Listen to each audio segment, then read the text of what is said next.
الحمد لله رب العالمين والصلاة والسلام على سيد الأنبياء والمرسلين وعلى آله وأصحابه أجمعين أما بعد۔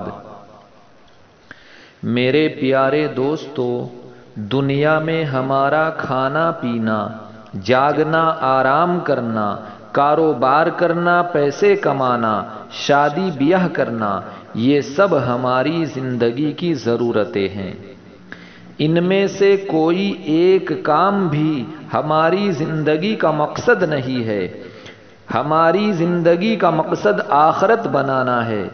ہاں، چونکہ اللہ تعالی نے ہمیں زندگی دی ہے اور ہم زندہ رہ کر ہی آخرت بنا سکیں گے، اس لیے آخرت بنانے کے لیے زندگی کی بھی اہمیت ہے اور زندہ رہنے کے لیے ضرورتوں کی بھی اہمیت ہے۔ کھانا پینا جس طرح ضرورت ہے، رہائش اور لباس جس طرح ضرورت ہے، پرامن زندگی بھی انسان کی بہت بڑی ضرورت ہے۔ اللہ کے خلیل حضرت ابراہیم علیہ السلام نے اپنی اولاد کے لیے اللہ تعالی سے جو دعائیں مانگی تھی، حضرت ابراہیم علیہ السلام کی اولاد کی دو شاخیں ہیں۔ حضرت ابراہیم علیہ السلام کی دو بیویاں ہیں۔ پہلی بیوی حضرت سارہ علیہ السلام، جنہوں نے عراق سے حضرت ابراہیم علیہ السلام کے ساتھ ہجرت فرمائی تھی۔ جب حضرت ابراہیم علیہ السلام نے عراق سے ہجرت کی تو آپ کے ساتھ صرف دو افراد تھے۔ ایک آپ کے بھتیجے تھے حضرت لوط علیہ السلام، اور ایک آپ کی بیوی تھی حضرت سارہ علیہ السلام۔ بس زمین پر تین ہی ایمان والے تھے، حضرت ابراہیم، حضرت لوط، حضرت سارہ۔ باقی پورا ماحول مخالف تھا۔ حضرت ابراہیم علیہ السلام نے وہاں سے فلسطین کی طرف ہجرت فرمائی تھی۔ کچھ دن آپ نے مصر میں بھی قیام فرمایا تھا، چونکہ یہ دنیا دار الاسباب ہے اور اللہ تعالی نے اپنے بندوں کو اسباب اختیار کرنے کا حکم دیا ہے۔ اللہ چاہے تو بغیر اسباب کے سب کچھ دے سکتے ہیں، اللہ کے لیے کوئی مشکل نہیں ہے، لیکن اللہ یہ پسند کرتے ہیں کہ بندہ اللہ سے اسباب کے دائرے میں رہ کر لے۔ لیکن ہم کو اللہ تعالی نے اسباب کا پابند بنایا ہے۔ آپ بتائیں، رزق کی ذمہ داری کس کی ہے؟ اللہ کی ہے نا؟ وَمَا مِن دَابَّةٍ فِي الْأَرْضِ إِلَّا عَلَى اللَّهِ رِزْقُهَا۔ ہر ایک کے رزق کی ذمہ داری اللہ کی ہے۔ ایک بزرگ نے اپنا واقعہ بیان کیا ہے کہ وہ سفر کر رہے تھے، راستے میں ایک جگہ دیکھا کہ درخت کی ایک سوکھی ٹہنی ہے، تھوڑی دور پر کھجور کا ایک ہرا بھرا درخت ہے۔ ایک پرندہ وہاں سے کھجور توڑ کر لاتا ہے اور سوکھی ٹہنی کے اوپر ڈال کر چلا جاتا ہے۔ تھوڑی دیر کے بعد پھر توڑ کر لاتا ہے، پھر ڈال دیتا ہے۔ تو ان کو خیال ہوا کہ یہ پرندہ یہاں کھجوریں کیوں جمع کر رہا ہے؟ اوپر چڑھ کر کے دیکھا، ایک بوڑھا اندھا سانپ منہ کھول کر بیٹھا ہوا ہے اور یہ پرندہ وہاں سے کھجوریں لے کر آ رہا ہے اور اس کے منہ میں ڈال کر جا رہا ہے۔ روزی اللہ اس طرح پہنچاتے ہیں۔ اور ہم کیا سمجھتے ہیں کہ کسان غلہ اگاتا ہے؟ عام زبان میں کسان کو انداتا کہا جاتا ہے۔ صاحب، کسان سب کو کھلاتا ہے، کسان غلہ اگاتا ہے، اس میں کوئی شک نہیں ہے، اس میں کوئی شک نہیں، کسان محنت کرتا ہے۔ اس کی محنت قابل قدر ہے، ناشکری کسی کی بھی اچھی نہیں ہے۔ کیا آپ بتا سکتے ہیں کہ اس دنیا میں اب تک کتنا غلہ پیدا ہو چکا ہے؟ کوئی اس کا حساب لگا سکتا ہے؟ کسی ایک کھیت کا حساب لگاؤ۔ ایک دھان کے کھیت میں جب سے اس میں کھیتی ہو رہی ہے، ہندوستان میں کب سے کھیتی ہو رہی ہے؟ کم از کم 5000 سال تو گزر گئے۔ یہاں کی قومیں اپنی تاریخ اتنی پرانی یا اس سے زیادہ بتلاتی ہیں۔ 5000 سال میں ایک کھیت میں جتنا دھان پیدا ہوا ہے، پورے کھیت کو کھود ڈالو تو اتنی مٹی نہیں نکلے گی۔ اگر پورے کھیت کو کھود ڈالا جائے، اتنا گہرا کھود ڈالا جائے کہ پانی نکل آئے، تو اتنی مٹی نہیں نکلے گی، بلکہ اس سے 10 گنا زیادہ دھان پیدا ہو چکا ہے۔ کہاں سے آ رہا ہے؟ اگر کھیت کی مٹی دھان میں تبدیل ہو رہی ہے تو مٹی ختم ہو جانی چاہیے نا۔ دنیا کھا رہی ہے، سیراب ہو رہی ہے۔ وَفِي السَّمَاءِ رِزْقُكُمْ وَمَا تُوعَدُونَ، اللہ نے فرمایا تمہاری روزی آسمان میں ہے، اللہ کے حکم سے ہو رہا ہے۔ تو معلوم ہوا اللہ اپنی قدرت سے دے رہے ہیں، کسی کے اختیار میں نہیں ہے۔ لیکن اگر کسان حل نہ چلائے، بیج نہ ڈالے تو نہیں دیتے، یعنی اللہ تعالی نے اس کو اسباب سے جوڑ دیا ہے۔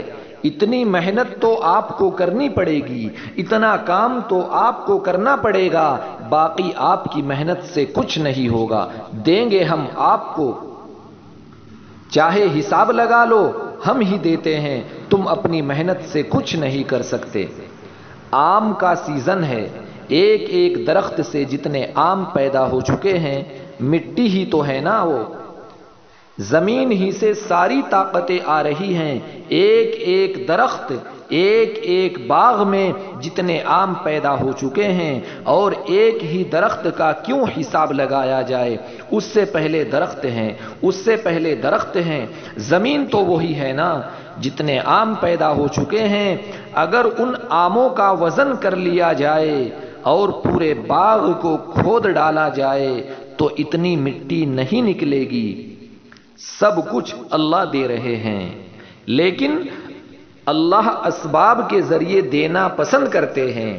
اسباب کے سلسلے میں ضروری ہے کہ ہم کو آخرت بنانے کے لیے پرامن زندگی نصیب ہو، اور امن کو قائم رکھنا ہماری ذمہ داری ہے۔ بد امنی سے بچنا یہ ہماری ذمہ داری ہے۔ اگر کوئی امن کو ختم کرنا چاہتا ہے اور ہم اقدام کر کے اس کو روک سکتے ہیں تو اقدام کرنا ہماری ذمہ داری ہے۔ ہم اس کو پیچھے ہٹ کر روک سکتے ہیں تو پیچھے ہٹنا ہماری ذمہ داری ہے۔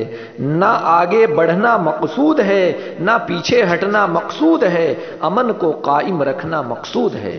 تو حضرت ابراہیم علیہ السلام جب مصر تشریف لے گئے تو اللہ تعالی نے اپنی حکمت سے وہاں کے بادشاہ کی بیٹی سے آپ کا ایک اور نکاح کرا دیا۔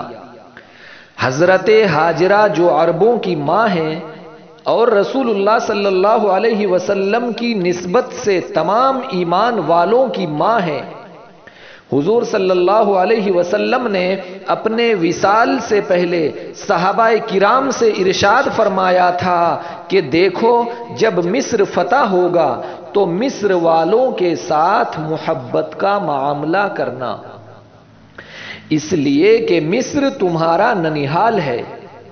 کتنے دور کے رشتوں کی رعایت فرماتے تھے رسول اللہ صلی اللہ علیہ وسلم، اور انہی رعایتوں نے دنیا میں ہدایت کو عام کیا، انہی رعایتوں نے دلوں کو جیتا۔ حضرت ہاجرہ کے صاحبزادے ہیں حضرت اسماعیل علیہ السلام، وہ عربوں کے جد امجد ہیں، رسول اللہ صلی اللہ علیہ وسلم کے جد امجد ہیں۔ اور حضرت سارہ جو حضرت ابراہیم علیہ السلام کی پہلی بیوی ہے، ان کے صاحبزادے ہیں حضرت اسحاق علیہ السلام، جو بنی اسرائیل کے جد و امجد ہیں۔ حضرت اسحاق علیہ السلام کے صاحبزادے ہیں حضرت یعقوب علیہ السلام، اور حضرت یعقوب علیہ السلام کا لقب ہے اسرائیل، اور حضرت یعقوب کے 12 بیٹے ہیں، حضرت یوسف اور ان کے 11 بھائی، یہ بنو اسرائیل کہے جاتے ہیں۔ عربی کا اپنا استعمال ہے، بعض موقعوں پر وہ بنو اسرائیل ہو جاتے ہیں، بعض موقع پر بنی اسرائیل ہو جاتا ہے، یہ عربی کے گرامر کا مسئلہ ہے۔ تو جب اللہ تعالی کے حکم سے حضرت ابراہیم علیہ السلام نے اپنی دوسری بیوی حضرت ہاجرہ اور اپنے پہلے صاحبزادے انہی کے بیٹے حضرت اسماعیل علیہ السلام کو لا کر اس مقام پر بسایا جہاں اللہ کا گھر بنا ہوا تھا۔ اللہ کا گھر تو پہلے سے تھا، لیکن عمارت باقی نہیں رہ گئی تھی، اس کے نشانات لوگوں کو نہیں معلوم تھے، اور پھر جہاں مکہ آباد ہوا تو حضرت ابراہیم علیہ السلام نے اپنی اولاد کے لیے 3 دعائیں مانگی، 3 دعائیں۔ ایک دعا مانگی ان کے ایمان کے تعلق سے، اللہ ان کو ایمان پر استقامت نصیب فرمائیے۔ ایک دعا مانگی ان کی روزی کے تعلق سے، وَارْزُقْهُم مِّنَ الثَّمَرَاتِ لَعَلَّهُمْ يَشْكُرُونَ، اللہ ان کو پھلوں کا رزق عطا فرمائیے گا۔ وہاں پھلوں سے مراد صرف درختوں پر اگنے والے پھل نہیں ہیں، ساری دنیا میں ہونے والے کاروبار کا نفع، دنیا بھر میں جو کاروبار ہوگا ان کو گھر بیٹھے اس کا نفع دیجیے گا، اس کے ذریعے سے ان کے کھانے پینے کا انتظام کیجیے گا۔ اور تیسری دعا مانگی، اللہ ان کو پرامن زندگی عطا فرمائیے، یعنی یہ 3 انسان کی بنیادی ضرورتیں ہیں۔ ایمان ہماری ضرورت ہے تاکہ ہم اپنے مقصد کو پہچان سکیں، روزی ہماری ضرورت ہے تاکہ ہم روزی میں دوا بھی شامل ہے، غذا بھی شامل ہے، اور امن ہماری ضرورت ہے تاکہ ہم پرامن زندگی گزار سکیں۔ اب اس تناظر میں ہم اس وقت کے دنیا کے حالات کو سمجھیں اور اپنے ملک کے حالات کو سمجھیں۔ میرے دوستو، بہت گہرائی سے سمجھنے کی ضرورت ہے۔ اس ملک کے حالات بڑے پیچیدہ ہیں، ہر ایک کے لیے ان کو پورے طور پر سمجھ لینا آسان نہیں ہے، اور جب ہر ایک کے لیے سمجھنا آسان نہ ہو تو پھر سمجھداروں کے پیچھے چلنا ضروری ہوتا ہے۔ ہم اپنی روزمرہ کی زندگی میں یہی کرتے ہیں۔ آپ کو گلاب کا پھول توڑنا ہے، کس سے توڑیں گے؟ ہاتھ سے یا پیر سے یا منہ سے؟ ہاتھ سے توڑیں گے نا۔ اب جب ہاتھ بڑھائیں گے پھول توڑنے کے لیے تو وہاں پھول بھی ہے اور کانٹا بھی ہے، تو ہاتھ پھولوں کی طرف بڑھائیں گے یا کانٹے کی طرف بڑھائیں گے؟ پھول کی طرف، کانٹے سے ہاتھ کو بچائیں گے۔ کانٹے سے بچنے کے لیے ہاتھ کانٹے کو دیکھ سکتا ہے؟ نہیں۔ کون دیکھتا ہے؟ آنکھ۔ حالانکہ آنکھ پھول توڑنے نہیں جاتی، اس ہاتھ کو آنکھ پر اعتماد کرنا پڑتا ہے یا نہیں؟ یہی ہے کسی پر اعتماد کرنا، اسی کا نام ہے تقلید۔ ہاتھ آنکھ پر اعتماد کرتا ہے نا، آنکھ اسے بتلاتی ہے ذرا بائیں طرف، اگر ہاتھ داہنی طرف گیا تو کانٹا چبھ جائے گا، ذرا اور نیچے کانٹا ہے، وہ آنکھ پر اعتماد کر کے ہاتھ آگے بڑھاتا ہے۔ ہاتھ 100% آنکھ پر اعتماد کر رہا ہے، اس کی قیادت کون کر رہا ہے؟ آنکھ کر رہی ہے، وہ اپنے قائد پر اعتماد کر رہا ہے، تو کانٹے سے بچتا ہے۔ روزانہ کی زندگی میں وہی کام کر رہے ہو جس سے انکار کرتے ہو، یہ تضاد عقل مندی نہیں ہے۔ جس طرح کی روزمرہ کی زندگی میں دیکھنے کے معاملے میں دیکھنے والے پر اعتماد کرتے ہو، سننے کے معاملے میں سننے والے پر اعتماد کرتے ہو، سوچنے کے معاملے میں سوچنے والے پر اعتماد کرتے ہو۔ سوچنے کا کام دماغ کا ہے، دیکھنے کا کام آنکھ کا ہے، سننے کا کام کان کا ہے، اور ایکشن لینے کا کام ہاتھ کا ہے اور پیر کا ہے۔ لیکن ہاتھ اور پیر کسی بھی ایکشن لینے سے پہلے دماغ پر بھی اعتبار کرتے ہیں، کان پر بھی اعتماد کرتے ہیں، آنکھ پر بھی اعتماد کرتے ہیں، اور اگر سونگھنے کا تعلق ہے تو ناک پر اعتماد کرتے ہیں، اور چکھنے سے تعلق ہے تو زبان پر اعتماد کرتے ہیں یا نہیں کرتے؟ تو جو کام ہم اپنی انفرادی زندگی میں کرتے ہیں وہی کام ہمیں اپنی اجتماعی اور معاشرتی زندگی میں بھی کرنا چاہیے۔ کرنا نہ سمجھی نہیں ہے، نہ کرنا نہ سمجھی ہے۔